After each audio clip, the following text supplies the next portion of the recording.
Na kuuliza Matinga, ulikuwa wapi? Muda wote na kuita uitiki. Nafanyaje sikuone? Au nataka mimi mwenyewe ndio nafanya usafi huko ndani? Samani bosi, nilitoka kidogo. Ila sikuwa mbali sana. Nilikuwa pale dukani. Kuna vitu nilikuwa nakimbilia mara moja ili nje kuendelea na usafi, sio kwa ubaya. Duka gani unasema wewe? Ha? Muda wa kazi unaenda dukani? Yaani ina maana siku hizi umekuwa na kiburi sasa. Umekuwa kwamba ukiamua unafanya unachokitaka muda wote, saa yoyote, nyumba haisafishwi, chakula upiki, au unafikiri mshahara kulipa bure.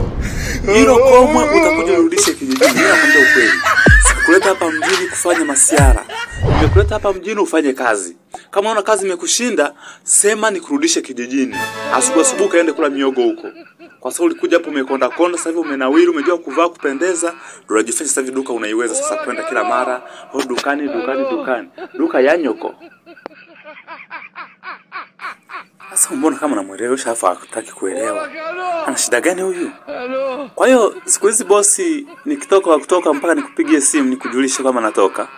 Si nimeshafanya kazi zangu zimeshamalizika. Au nataka mimi niwe nafanyaje kwa mfano? Alafu umekaa na hilo komwe lako eti kazi.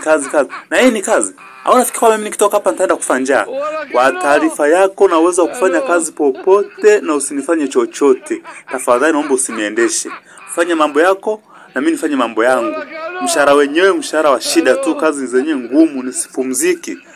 Mamangu akinipigia simu nisimjibu, akituma message nisifanye chochote. Wewe umekuwa boss gani mbona mkatili hivi? Kama kuondoka nitaondoka, usitaki kuninyanyasa hata kidogo. Mimi nakwambia tena bosi, hapa ndo umeshanitafuta na utanipata muda si mrefu. Hii kazi gani? Kazi yenyewe ya hovyo. Nyumba ya hovyo kama banda la mbwa. Hawataka nikuropokee maneno leo tu unifukuze kazi.